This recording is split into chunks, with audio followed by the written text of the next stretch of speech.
rap comme plein de gens de ma génération, parce que c'était...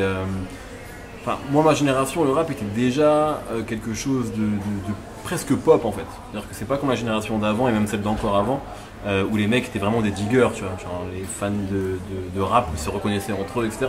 Moi, je suis de la génération en fait où quand j'étais au primaire, il y avait déjà Doc Gynéco qui cartonnait, MC Solar, etc. IAM qui a eu l'école du micro d'argent quand moi j'étais vraiment en primaire. Donc, en fait, c'était normal d'écouter du rap pour moi.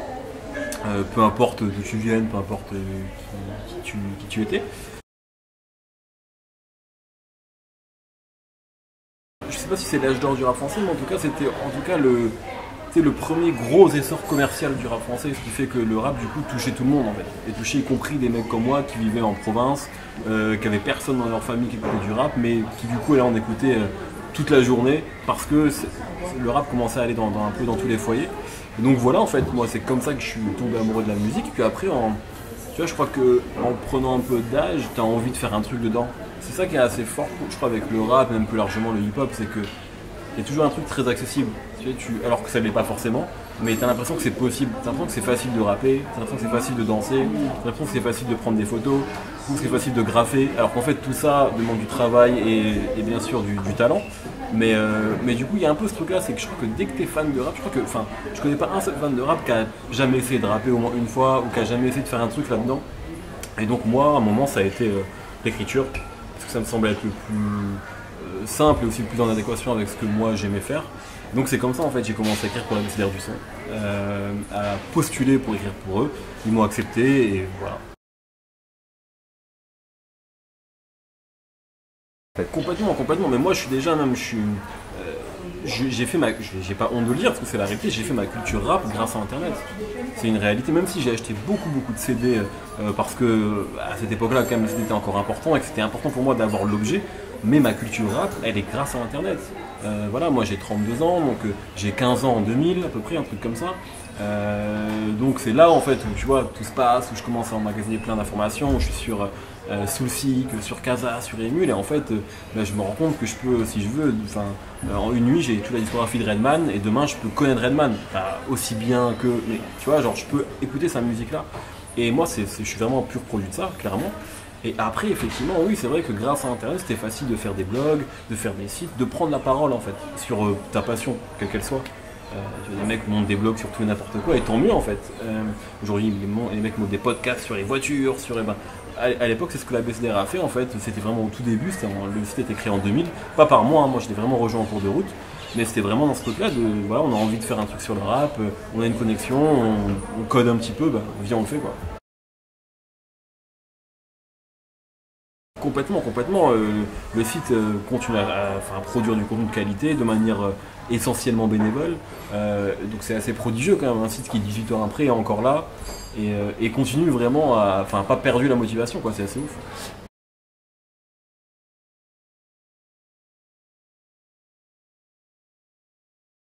Ouais, du web, ouais, c'est vrai, la première génération à dire de journalistes du web qui vit ça,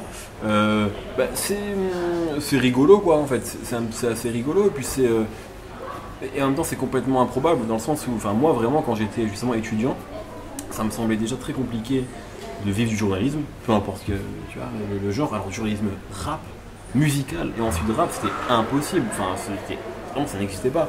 Enfin, ça a existé, tu vois, tu as effectivement les Olivier Cachin, Fred Musa, mais c'est des cas un peu à part, tu vois, et qui sont déjà sur des... C'est à part.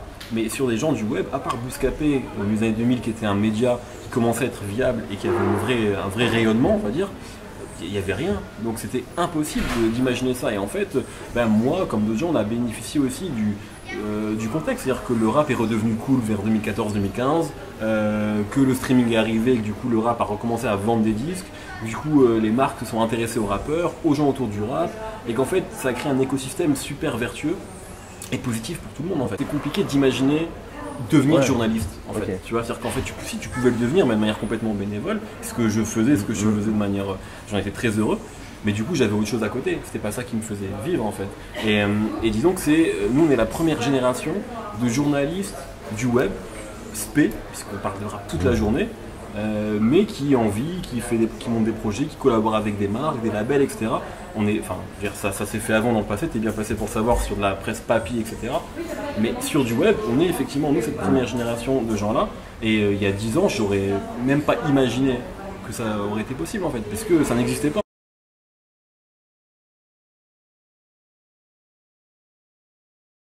Ouais, bien sûr. Après, c'est vrai qu'il y a eu le contexte, bien sûr, global qui a fait du bien à tout le monde. Puis après, oui, si on parle d'un point de vue personnel, ouais, moi aussi, si tu parles de reconnaissance, on va dire publique, etc., moi j'accepte de jouer le jeu des réseaux sociaux, etc. C'est-à-dire que c'est un truc qui me fait marrer. Généralement, j'essaye de faire gaffe à pas montrer trop de choses trop personnelles.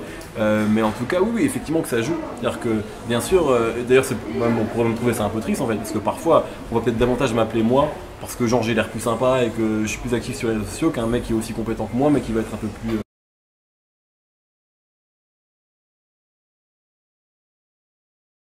Et c'est voilà pour les artistes aussi, je parlais avec Driver, avec qui je travaille maintenant dans la sauce, qui me disait mais enfin moi mon premier album, qui est son album qui a le plus marché, en fait il me disait mais je savais pas, enfin si je voyais les chiffres, d'ailleurs c'est plus ces singles qui ont marché que l'album, mais peu importe, mais j'avais pas de retour. Parce que les gens, ils les voyaient quand ils faisaient quelques concerts ou quelques séances de dédicaces, mais c'était assez rare. Aujourd'hui, effectivement, tu prends la parole, tu as des retours immédiatement en fait. Et c'est pareil, évidemment, c'est décuplé pour les artistes qui sont bien plus suivis, le taux d'engagement n'est pas le même, tu sors un morceau. Maintenant, on est à ce niveau même supérieur, c'est que les artistes maintenant nous disent, c'est que avant de savoir quel va être leur. Bon, ils envoient un premier single généralement, mais pour le deuxième et troisième single, ils regardent les morceaux qui vont streamer le plus sur les plateformes. Donc c'est-à-dire que c'est le public qui finalement décide de la stratégie commerciale et marketing des artistes. Ce qui était effectivement pas le cas avant, où tu avais un plan prévu, tu savais quel allait être ton deuxième, troisième, quatrième single avant la sortie de l'album. Là, tout ça a changé parce que les gens justement prennent la parole.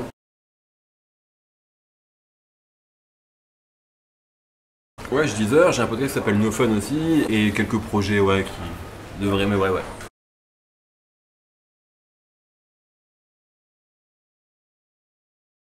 Ben, moi j'ai quand même une. Il y a deux choses, c'est qu'en fait, il y a deux positions que moi je peux avoir. Enfin, il y a même trois en fait aujourd'hui, positions que je peux avoir à travers mes activités. Il y a une position d'intervieweur, qui est celle que j'ai, on va dire, sur OKLM aujourd'hui, dans la sauce essentiellement, où j'interviewe des artistes. Alors moi, j'ai une règle, c'est que il y a pas, très peu d'artistes avec les gens. J'ai une relation qu'on pourrait qualifier d'amicale.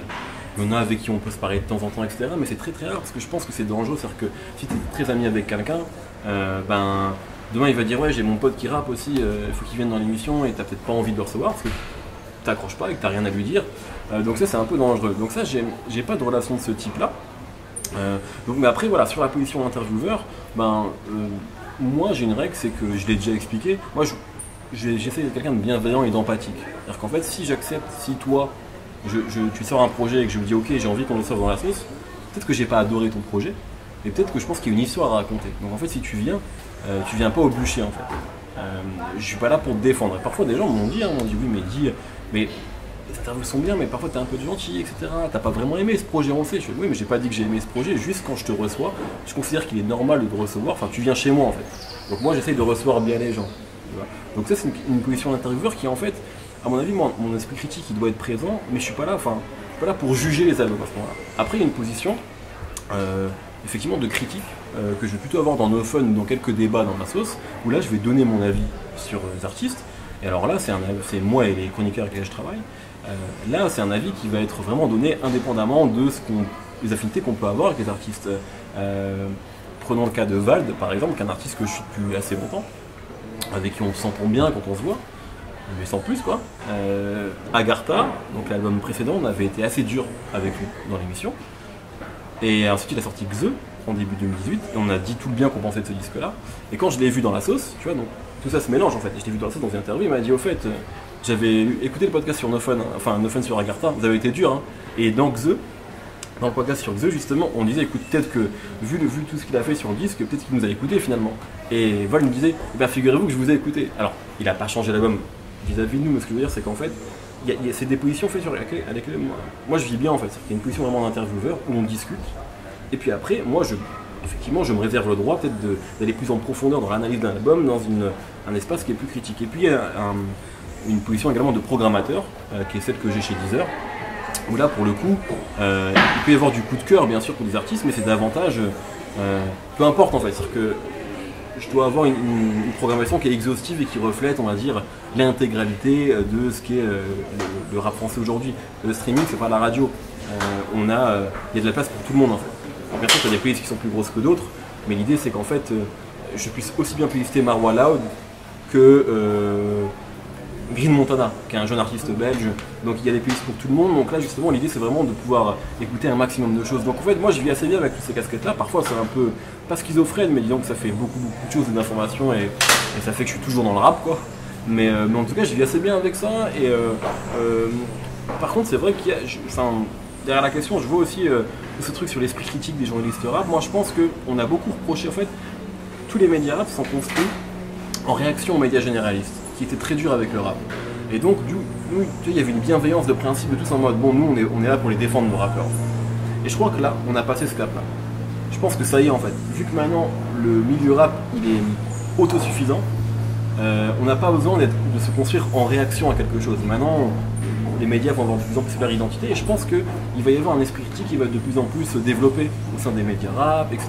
Et qu'on aura peut-être davantage de critiques négatives, enfin que les gens vont davantage pouvoir l'incarner, l'assumer, sans que ça crée aussi des problèmes vis-à-vis des rappeurs quoi. Donc je pense que tout ça c'est en train d'évoluer et qu'on est finalement on est au début. Hein. Moi je dis beaucoup ça, c'est que l'impression qu'on vit en France, que les Américains ils vivent depuis 1992 quoi.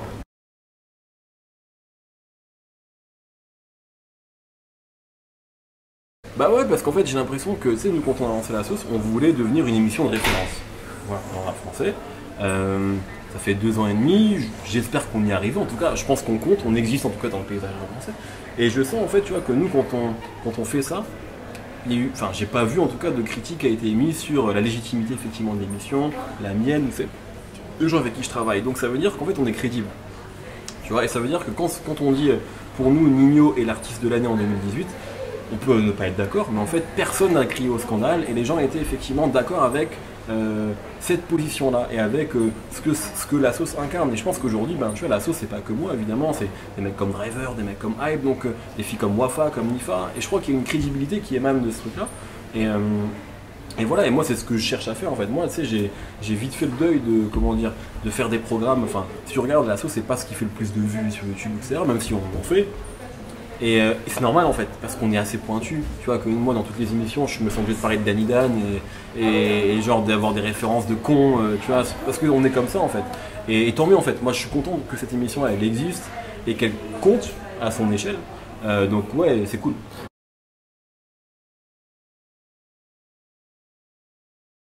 Parce que si, ouais, mais ça c'est un point que tu lises parce que pour moi ça a été. Enfin, moi je suis très heureux d'être dans ce projet-là initié par Booba, enfin incarné par Booba parce que c'est une réalité. Il a donné beaucoup de force au projet OPLM et à l'émission La Sauce, donc sans lui ça serait pas lancé dans ces conditions-là.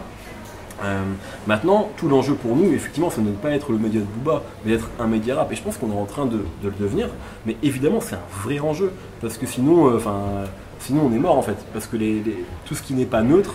Au bout d'un moment, quand tu es un média et que tu n'es pas neutre, tu peux pas durer, tu perds en crédibilité. Donc ouais, je crois que là-dessus, on a réussi à s'affranchir, je pense, de ce truc-là. Aussi, tu sais, quand Ocalm est arrivé, Ocalm c'était un petit peu une sorte de worldstar français, quoi. Donc il y avait un peu de tout. Et je pense qu'une émission comme La Sauce, une émission comme Couvre-Feu, bien sûr, ça permet aussi de crédibiliser la marque Ocalm et de se dire, bon ok, c'est pas... effectivement, c'est un média qui a été, entre autres, lancé par Booba, mais on va pas parler que de Booba et du 9-2i quoi. Et je pense que c'est des marques qui ont émergé et qui ont permis aux médias de le crédibiliser et nous aussi d'être importants.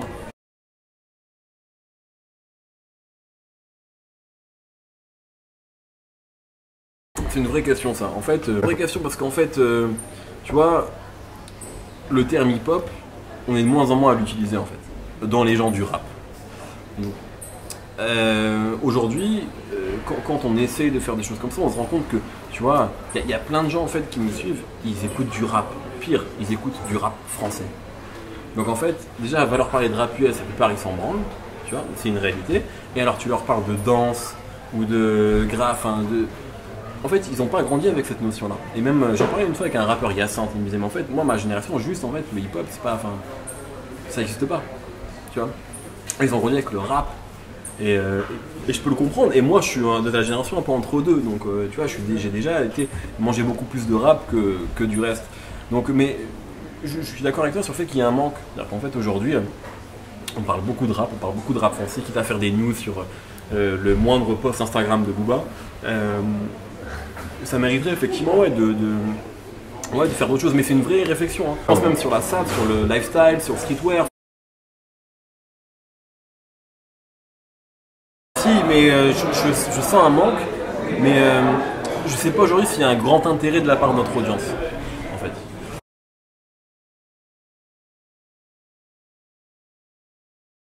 Si, peut-être. C'est une réflexion qu'il faut mener. Moi, j'ai beaucoup envie, effectivement, là, je pense, d'investir le terrain de tout ce qui est lifestyle, en fait. C'est-à-dire la mode, qui est un truc qui est très important dans le hip-hop. Et je pense que c'est important qu'on en parle. En tout cas, ce qui est sûr, c'est que c'est important qu'on sorte du cadre stricto sensu du rap français, qui nous bouffe l'esprit, mais qui est assez étroit au final. Mais ouais, je suis assez d'accord, bien sûr.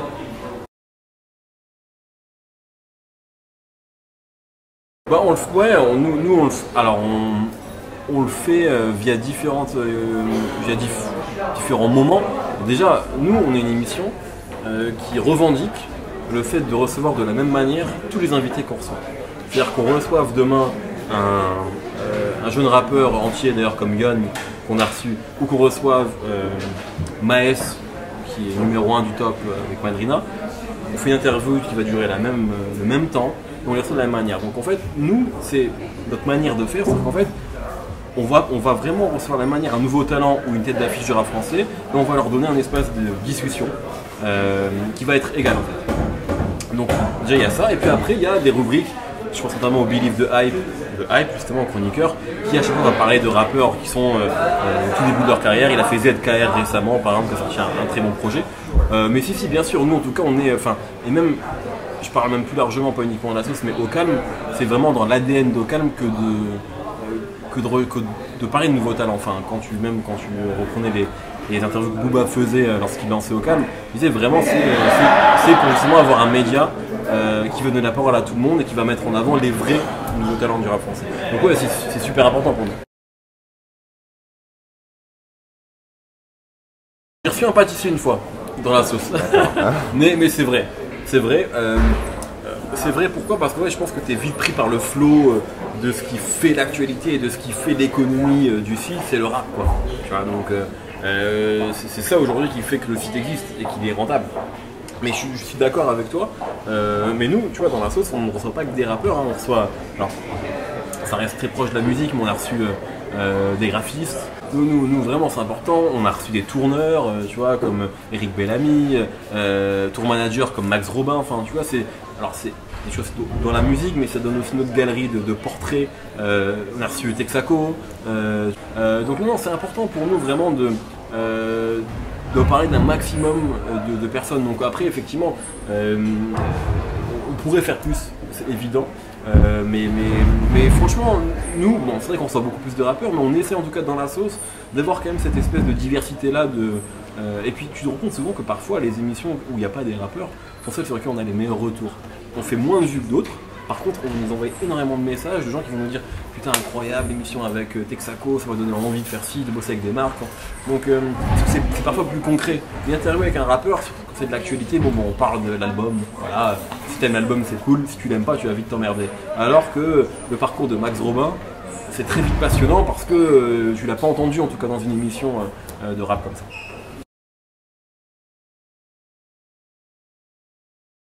Moi je pense qu'en tout cas le regard que nous on porte globalement, en fait il va être le même. En fait, le public français, il a longtemps été franco-français, mais genre intramuros, limite Paris-Marseille quoi. Je crois que tout ça, ça a volé en éclats. C'est-à-dire que maintenant, le public et les nouvelles générations sont beaucoup plus ouvertes que les nôtres. C'est-à-dire qu'en fait, tu vois, elles écoutent du rap italien, elles écoutent du rap anglais, mais genre anglais vraiment grime, two-step, compliqué en tout cas, que nous on n'écoutait pas avant. Parfois elles vont écouter du rap allemand, elles vont écouter du rap rebeu, de plus en plus, avec des mecs comme Khliwa, comme Toto, etc. Et elles vont écouter du rap entier également en fait. Donc je crois que tu vois, toutes les barrières que nous on avait avant sur le côté oui mais c'est pas du français, on comprend pas tout ce que les gens disent, etc. Nous on a été comme ça, parce que notre génération était comme ça. Je crois que les plus jeunes ils s'en branlent en fait, ils veulent l'énergie, ils veulent la vibe. Et je vais répéter un truc que Schkid avait dit un jour, c'est qui je travaille, il avait dit je crois que la trappe c'est le langage universel en fait. C'est-à-dire qu'en fait, la trappe, même si tu comprends pas les paroles, tu comprends le morceau. Il y a une sorte d'énergie qui fait que le boom bap ou que le G-funk ne permet pas en fait, c'est une réalité. J'étais à Rotterdam l'an dernier, je suis dans le taxi, et je j'entends un morceau de trap, j'ai l'impression de comprendre alors que je comprends pas, c'était en hollandais.